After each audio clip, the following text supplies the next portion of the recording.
Namaskar, myself Dr. Kamla R. Nagar, Professor and Head, Department of Agat Tantra एवं व्यवहार Ayurveda, Faculty of Ayurvedic Science, Jyoti Vidyapeeth, Women's University, Jaipur. Today, I am going to share my session for BAMS third year अगत तंत्र। जैसा कि आप जानते हैं, अगत तंत्र से तात्पर्य है आयुर्वेदिक टॉक्सिकोलॉजी। इसमें समस्त विषयों के लक्षण, उनकी चिकित्सा, विषाक्रांत के लक्षण, उनका महत्व, उन सब का वर्णन किया गया है।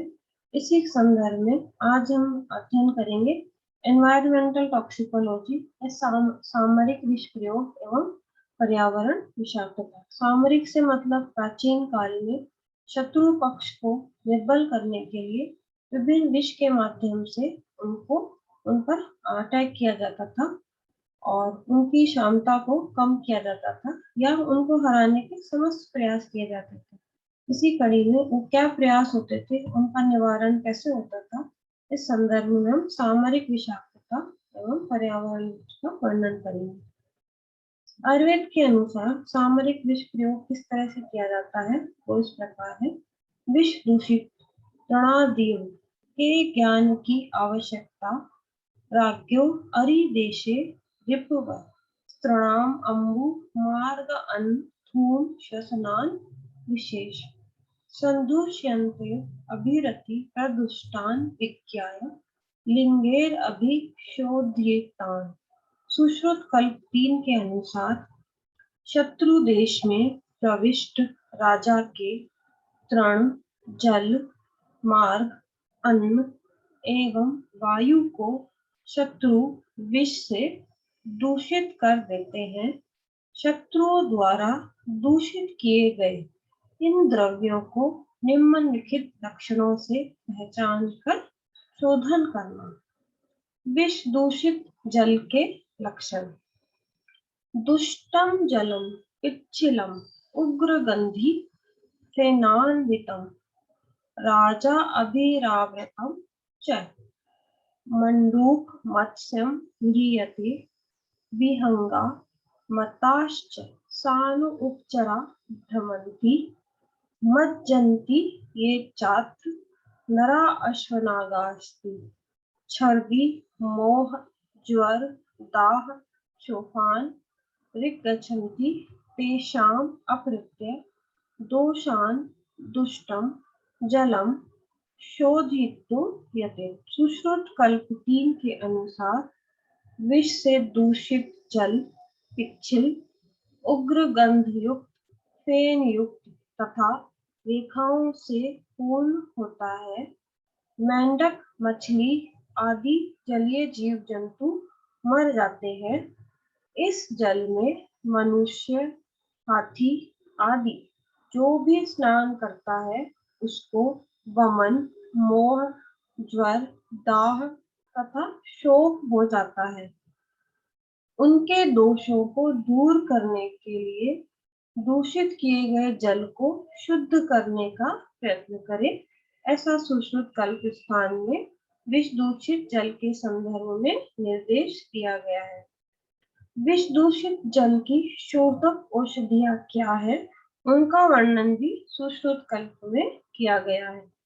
ध्वा अश्वकर्णासन पारिभद्रान सह पाटलान सिद्धक मोक्षकोच दग्ध्वा सराज दरुमन सोम वल्कांस्त भस्म शीतम वितरेत सरह सु भस्मा अंजलि चापि घटे निधाय विशोध्य दीप्ति सतमेव अम्बम। सुश्रुत कल्प के अनुसार धव, अश्वकर्ण, असन, पारिभद्र, पाटला, निर्गुंडी, मोक्षक, सप्तला, अम्लतास, सोमवल्क इनको जलाकर इनकी शीतल की हुई भस्म को जल में छिड़क देवे अथवा इसकी एक अंजलि राख एक घड़े भर पानी में डालकर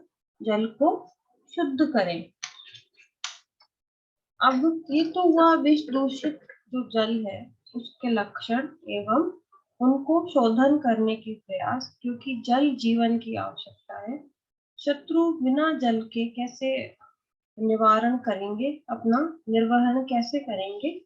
इसीलिए प्राचीन काल में जो जल स्रोत थे उनको ही दूषित कर दिया जाता था, ताकि शत्रु पक्ष के जानवर उस पानी को पिए तो वो उनको नुकसान पहुंचे, या जहां भी वो जल स्पर्श करे किसी भी शरीर को तो वो शरीर भी उससे अफेक्ट हो और उससे सार्वदेहिक लक्षणों की उत्पत्ति हो, ताकि शत्रु पक्ष कमजोर हो और आगे ना बढ़ सके।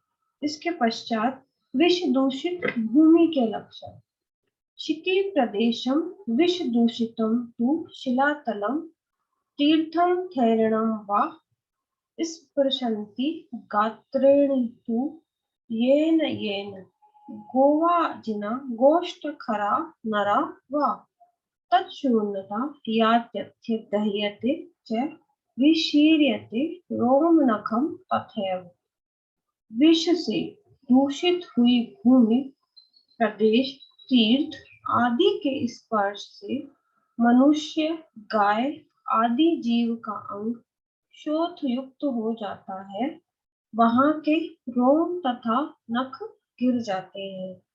इस तरह से पहले अगर दूषित भूमि का स्पर्श होता है तो सार्वदेहिक एवं स्थानिक दोनों लक्षण उत्पन्न हो जाते थे और शत्रु पक्ष के जानवर इससे प्रभावित, जानवर प्लस शत्रु पक्ष के सैनिक और जो का सैन्य बल था वो इससे प्रभावित हो जाता था।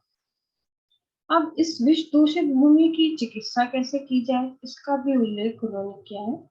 तत्र आप्यनन्तां सह सर्वगन्धैः पिष्ट्वा सुरार्भिर्विनिर्योज्य मार्गं सिञ्चेत् पयोभिः समुद्रवन्तेस्तं विडंगपाठा कटभी जलेर्वा। सुश्रुत कल्प 3 के अनुसार इसके प्रतिकार के लिए अनंता को एलादि गण के साथ सुरा में पीसकर दुग्ध एवं काली मिट्टी अथवा वाल्मीक लतिका मिलाकर इससे छिड़काव करें, अथवा वायविडंग, पाठा, अपराजिता आदि द्रव्यों के कषाय से परिषेध क्रिया करें।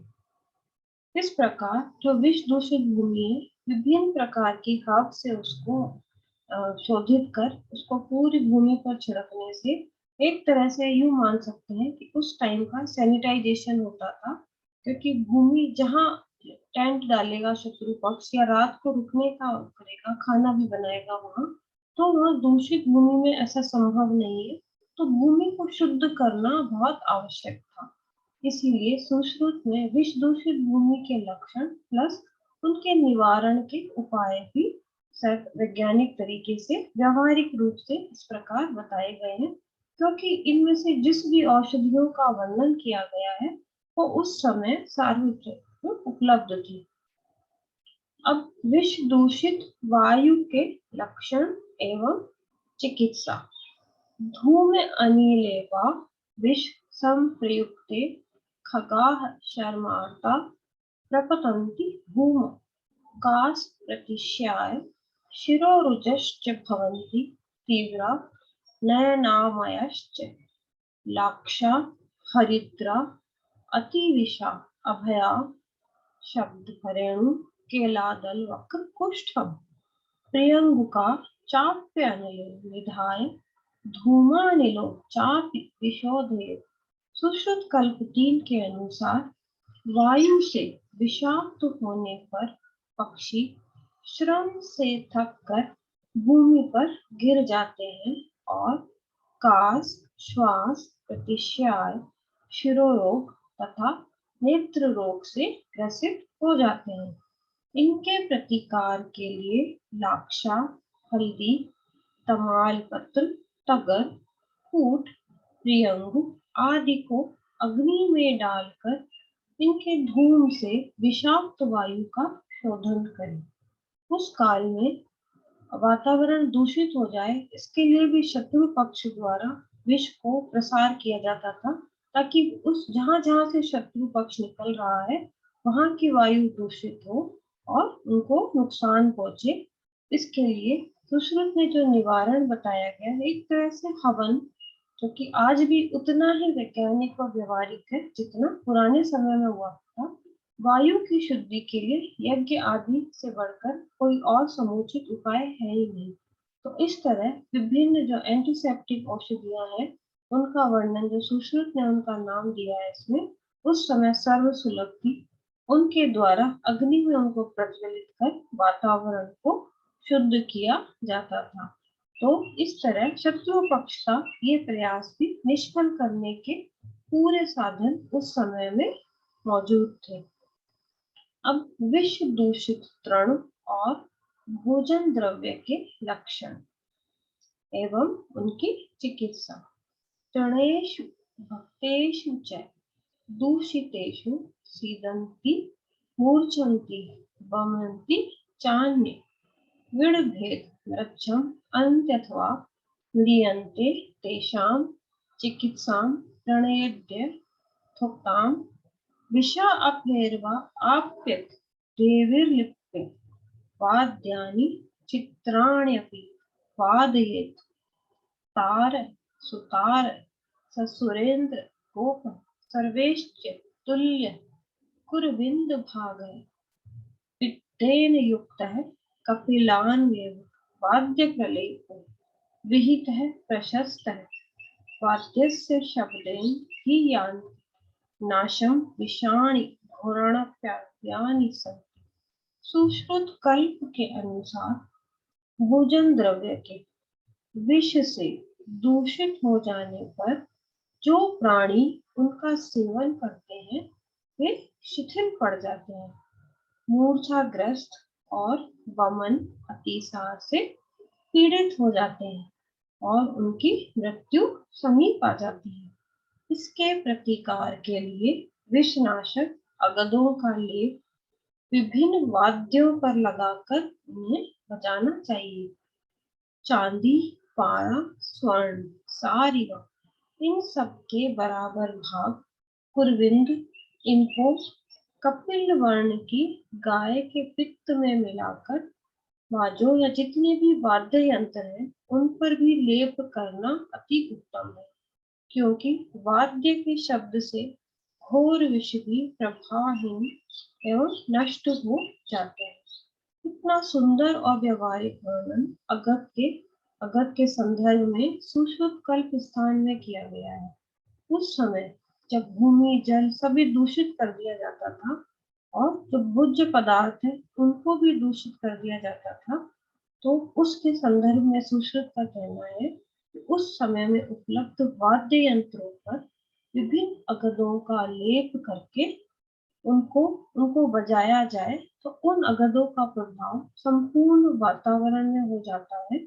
इस तरह से न केवल जल, भूमि और वायु की शुद्धि होती है, वरन भोजन द्रव्य में जो विष प्रवेश कर गया है उनकी भी शुद्धि होने की पूरी संभावना थी।